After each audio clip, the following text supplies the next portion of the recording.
మీ ముందుకొచ్చాను మీ ఆడపడుచుగా. అదేవిధంగా ఎంపీగా వేమిరెడ్డి ప్రభాకర్ రెడ్డి గారు నెల్లూరు జిల్లా నుంచి పోటీ చేస్తున్నారు.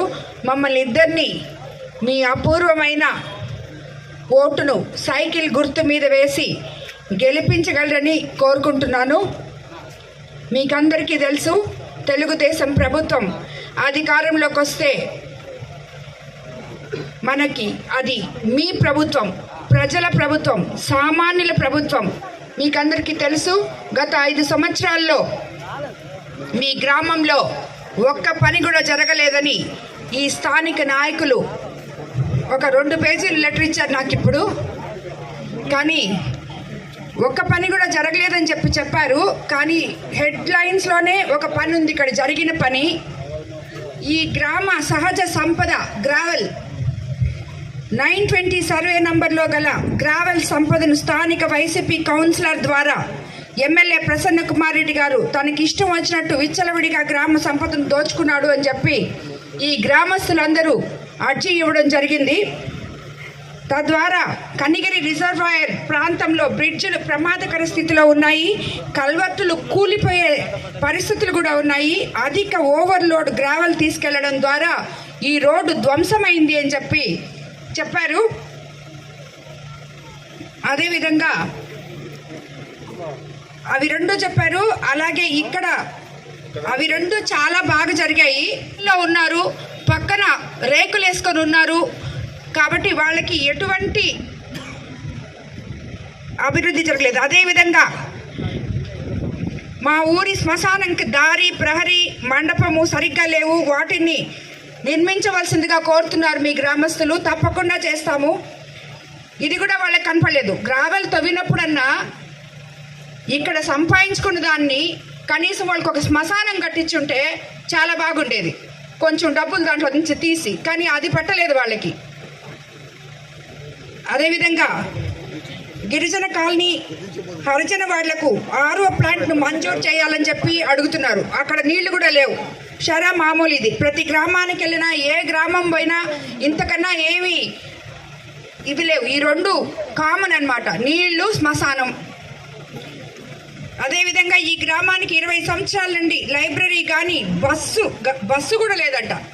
బస్సు లేక విద్యార్థులు, రైతులు, వ్యాపారస్తులు ఇబ్బంది పడుతున్నారు. కావున ఈ 2టిని మంజూరు చేయించగలరు. ఇది ఈ 19వ వార్డు బుచ్చిరెడ్డిపాలెంకి ఎంత దూరంలో ఉందాయా?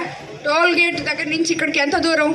3 కిలోమీటర్లు, 2 కిలోమీటర్లు. ఇక్కడి నుంచి అక్కడికి బస్సు కూడా వేయలేని ఎవరి కౌన్సిలర్ అసలు? ఈ ఎమ్మెల్యే ఏం చేస్తున్నాడు? ఈ రోజుల్లో ఎక్కడున్నాం మనం? ఏ టైంలో ఉన్నాం? 2024లో ఉన్నాం. ఇంతమంది చదువుకున్న వాళ్ళు ఉన్నారు, పనులు చేసుకునే వాళ్ళు ఉన్నారు. ఇంతమంది ఇక్కడున్న గ్రామస్తులకి కనీస బస్సు సౌకర్యం కూడా లేకుండా ఇన్ని రోజులు ఏం చేస్తున్నారు?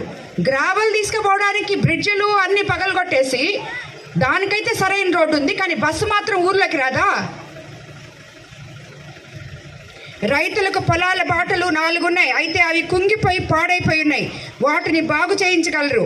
మా గ్రామంలో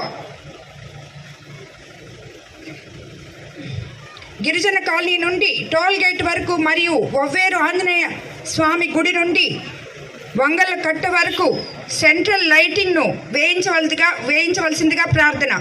మా 19వ డివిజన్లో ఒక కళ్యాణ మండపం మరియు ఏటీఎం ఏర్పాటు చేయగలరు. చాలా కోరికలు అడిగారు. ఇక్కడ మామూలుగా నార్మల్ ఇదైతే అసలుకి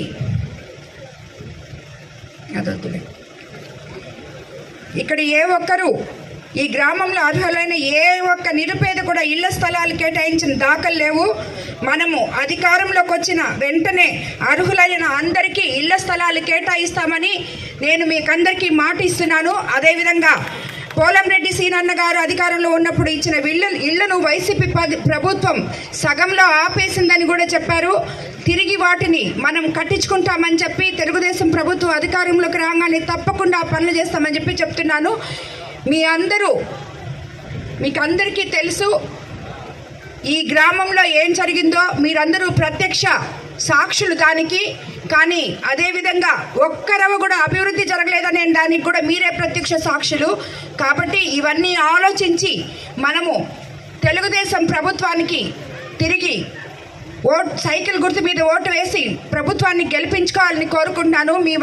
మీ కోరికలు, మీ సమస్యలన్నీ తీరాలంటే మీరందరూ అనుకోవచ్చు, మేడం వచ్చారు, ఇంతకుముందు వచ్చారు, ఇక్కడ చాలా ఫైట్ చేసి ఓట్లు వేయించుకున్నారు, మాకు ఇల్లు ఇస్తామని చెప్పేసి పోయారు, ఇవన్నీ చేశారు, కానీ మాకు ఇల్లు ఇవ్వలేదు కదా, మా గ్రావెల్ అంతా తీసుకొని వెళ్ళిపోయారు. వీళ్ళు వస్తే రేపు ఏం చేస్తారో, అసలు మాకు ఒక్క పనన్నా చేస్తారో లేదో, ఈమె కూడా వాళ్ళలాగే చెప్పేసి రేపు వచ్చి కొరవ గ్రావెల్ తీసుకుపోతారేమో అని అనుకోబాకండి. నేను మీకోసం, మీ సమస్యల కోసం, ప్రజలకి సేవ చేయడానికి